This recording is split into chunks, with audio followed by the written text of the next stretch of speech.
Identical twins of Reddit. Who owns a pet after living separately? What was your pet's reaction when it saw two owners? I actually read a sad story about this a few years ago on Quora. A guy's identical twin brother had it and he inherited his brother's dog. The dog did not think the twin was his owner. Except, one day he happened to put on one of his deceased brother's pants. The dog came up to him and immediately started doing the wiggly happy dance.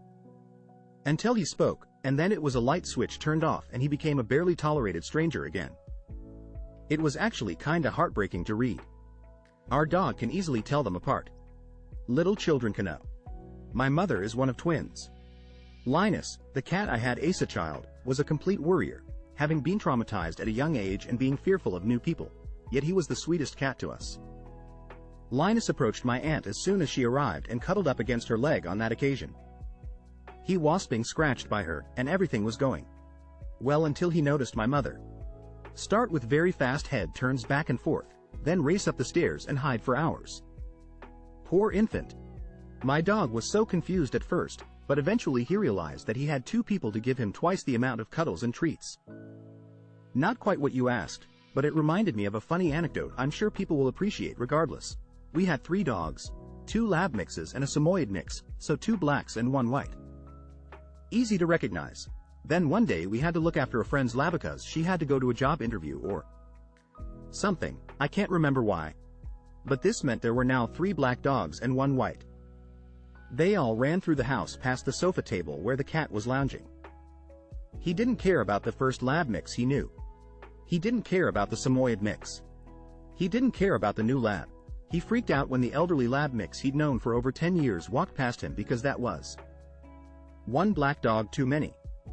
What stopped you from ending your own life? My brother was killed by a drunk driver. I figured losing 2 sons would be too much for my mother. The fear of not doing it right. And existing in an even worse state that I am. Doorbell kept ringing while I was trying to overdose. Got annoying.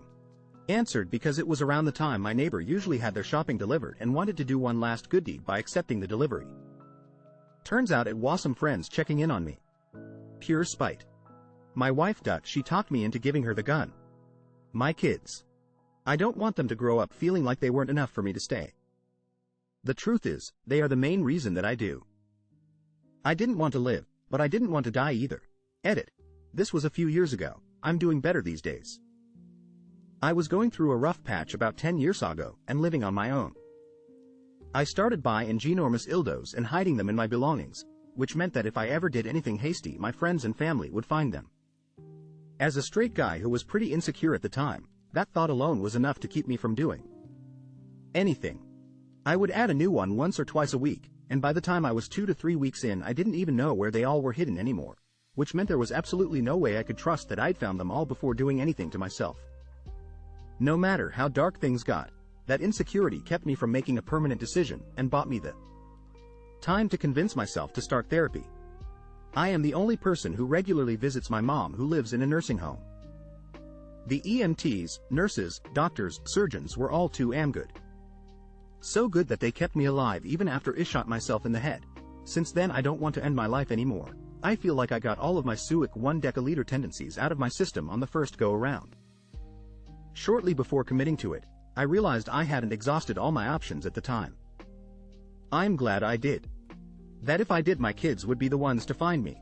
And when I was crying and putting the bottle of pills back, my daughter, 5, came in my room, gave me a hug and said, "I love you, Mom," and then she ran off to play. Not me, but I remember a Redditor was explaining that he was going to kill himself by getting ran over by a train.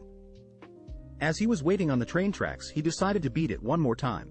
However, after releasing, he got the nut clarity and just walked off. My pets. Men, when you're finishing while having X, what's something better to say than, "I'm umming"? "You're gonna make me is better according to Toth last time this got brought up. Oopsie-doo. Here comes the goo. I shall be arriving momentarily. I once shouted, "Oh no." I was hooking up with this chick for the first time, and for me it had been a few months, basically felt like a few years, since I had gotten laid, and I started to hit this chick from behind, and like 15 seconds in I felt the climax coming and I didn't know what to do, so I said, "Oh hit, good golly Miss Molly." I have no clue where that phrase came from. It is not in my normal vocabulary ever. The girl laughed so hard. Thankfully I got a few more cracks at it, and every time we were done she said that she is with a new dude now. We are sort of friends, but I'm in her phone as Miss Molly, and I deserve it. Based on the responses in this thread, stick with I'm umming. Jesus. I'm empty, reloading. By the power of Grayskull. Just moan, man. That's what I want to hear from my wife. I assume she's the same. YHAAAAAW. Insemination complete. Enos withdrawal procedure initiated. Replace one word with ick. What's your favorite video game? Mike Tyson's Ick Out. Need for ick. Hot Pursuit. Donkey Kong Country 3. Dixie Kong's Double Ick. Deleted. My friend outside of Reddit said Animal Ick, New Horizons. Assassin's Creed, Black Ick. Ick Simulator. I have no ick and I must scream. God of Ick. Red Ick Redemption. No Man's Ick. Ick is strange. Left 4 Ick. Ick. Sonic the Ick Hog. The Walking Ick.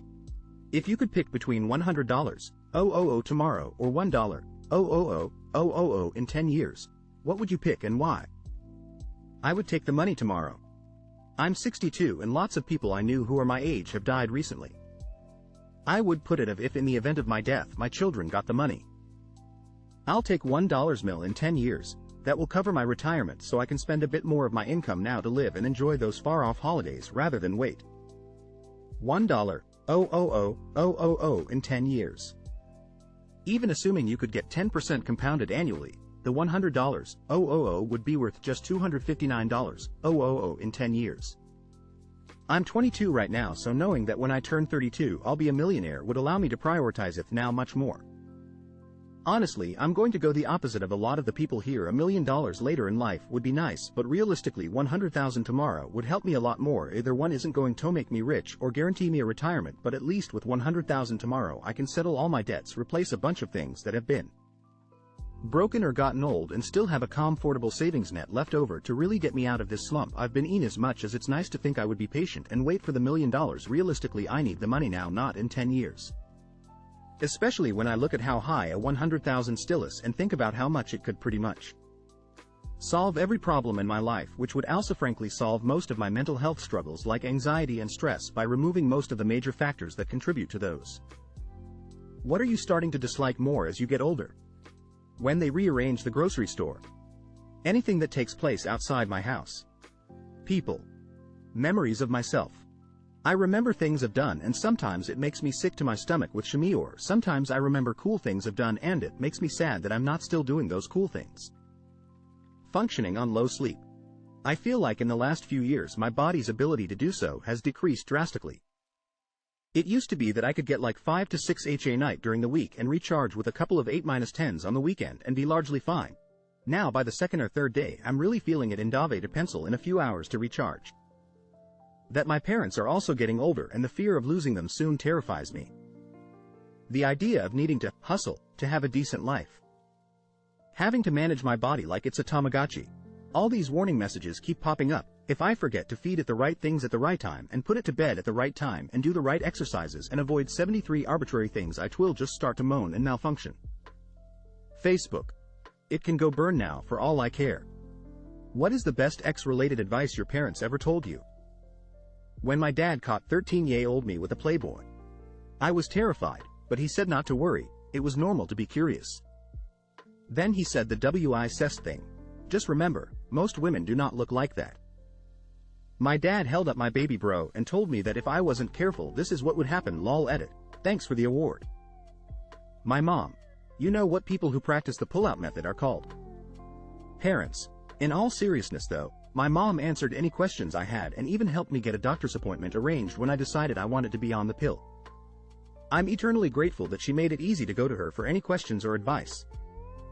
Not my parents, but awkwardly and unexpectedly, my family doctor. Teenage boys and even early 20-something men are horny, barely know what they're doing, and barely remember to wash their alls. Don't even let them touch you unless they show through their actions that they genuinely respect you, care about you, and like you as much as you like them. And Evanthan, always use a condom no matter if you're on other birth control, because babies aren't the only thing you can pick up from X. And never get with a guy who's hounding you for it. When I first started dating my now wife, My parents gave me a box of condoms and basically said, "We know you're going to have X, so just be careful."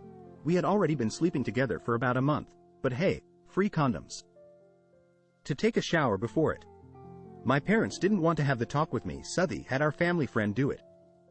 He said, and I quote, "Your body is going through a lot of change and you're going to get urges to do some weird hit. It's all normal. Unless you are like rubbing dead puppies on your body, then come see us for help." My dad gave me a X talk when I was in my teens that pretty explicit about how a woman's body needs attention and time to be ready for X. He also gave me a book called The Guide to Getting It On and suggested I read it and he'd answer any questions. By the time I was having X, I felt very confident about how it worked and how to make women feel good. I've tried to keep building up my skills and knowledge over the years, different courses and books. Partners have always been complimentary. I can thank dear old dad for that. If you UCK up, we're here for you and we've got money. But if you hurt a girl, you're out of the house and on your own. TBH, I don't know if my parents would have been mad if I knocked a girl up in high school or college. They had the time and resources to basically fund another baby from birth through college, and they were old parents when I was born, so it probably would have been their only shot at being fun, young grandparents. Either way, having that support system and safety net did wonders for my peace of mind. X is about making another person feel good. If all you want is a nut, then jerk off instead. Get somebody pregnant and you are out of this house. Been living rent-free for a good minute. Cold sweat smile. My parents never talked to me about X or even masturbation. My mom used to catch me in the act a couple times and was always highly uncomfortable. They just gave me the feeling that I was doing something very wrong and shameful.